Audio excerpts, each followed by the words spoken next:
മോളെ മുത്തശ്ശി പടമെല്ലാം വരച്ചു കഴിഞ്ഞോ? എവിടെ നോക്കട്ടെ നോക്കട്ടെ. മുത്തശ്ശി ഒന്ന് നോക്കട്ടെ. അയ്യോ എന്റെ അമ്മോ, എന്തോ ഇത്? പൂച്ച, പൂച്ച, ഫിഷ്. അയ്യോ ഇതാരാ?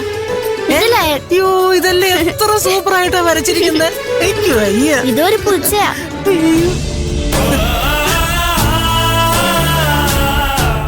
ആ ഇത് കൊള്ളാം കേട്ടോ.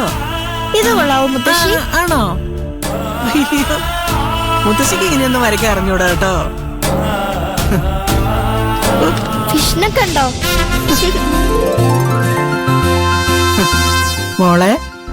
മോളെ കാണാനേ ഇന്നിവിടെ ഒരു സർപ്രൈസ് ഗസ്റ്റ് വരുന്നുണ്ട്. അതാരാ? അതെ മോളുടെ അച്ഛൻ. എനിക്ക് അച്ഛനെ കാണണ്ട.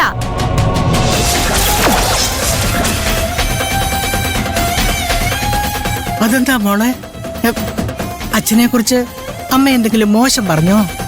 ഇല്ല, അച്ഛനെ കുറിച്ച് എല്ലാവർക്കും നല്ലത് മാത്രമേ പറയാനുള്ളൂ. പക്ഷെ അച്ഛൻ ഇത്ര നല്ല മനുഷ്യനായിരുന്നെങ്കിൽ ഇത്രയും കാലം എവിടെയായിരുന്നു? എന്നെ ഒന്ന് കാണാൻ പോലും വന്നിട്ടില്ലല്ലോ. എന്റെ കൂട്ടുകാരുടെ പിറന്നാൾ വരുമ്പോ അവരുടെ അച്ഛന്മാരാണ് മൊത്തം പരിപാടി നടത്തുന്നത്. എന്റെ അച്ഛൻ എന്നെ വിഷ് ചെയ്തിട്ട് പോലും ഇല്ല.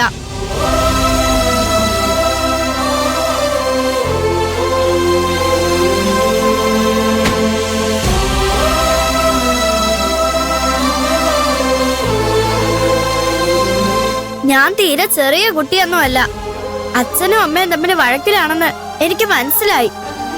എന്റെ അമ്മ എനിക്ക് നന്നായിട്ട് അറിയാം. ഒരിക്കലും തെറ്റ് എന്റെ അമ്മയുടെ ഭാഗത്തായിരിക്കില്ലെന്ന് എനിക്ക് ഉറപ്പാ. എന്തെങ്കിലും വലിയ തെറ്റ് അച്ഛൻ ചെയ്തിട്ടുണ്ടെങ്കിൽ മാത്രമേ അമ്മ അച്ഛനെ നകലൂ.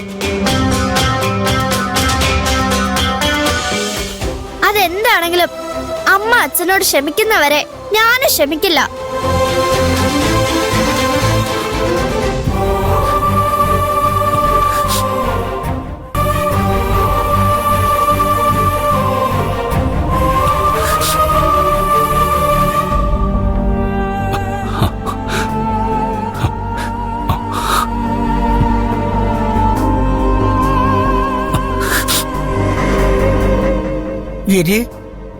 അവള് ചെറിയ കുട്ടിയല്ലേടാ.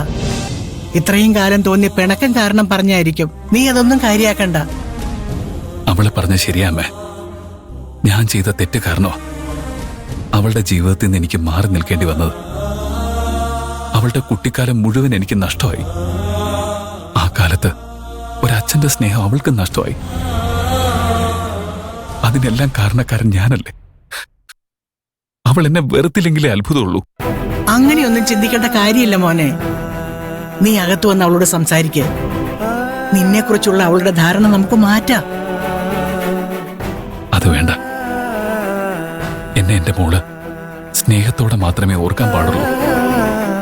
ഞാൻ അവളുടെ അച്ഛനായിട്ട് മുന്നിൽ ചെന്ന അവൾക്കൊരിക്കലും എന്നെ സ്നേഹിക്കാൻ കഴിയില്ല. പക്ഷെ എന്നെ സ്നേഹിച്ചതിന് ശേഷം ഞാൻ അച്ഛനാണെന്ന് പറഞ്ഞ ചിലപ്പോ എന്നെ അംഗീകരിക്കാൻ സാധ്യതയുണ്ട്. നീ എന്താ ഈ പറയുന്നത്? എനിക്ക് ഒന്നും മനസ്സിലാവുന്നില്ല. എല്ലാം വഴിയേ മനസ്സിലാവും.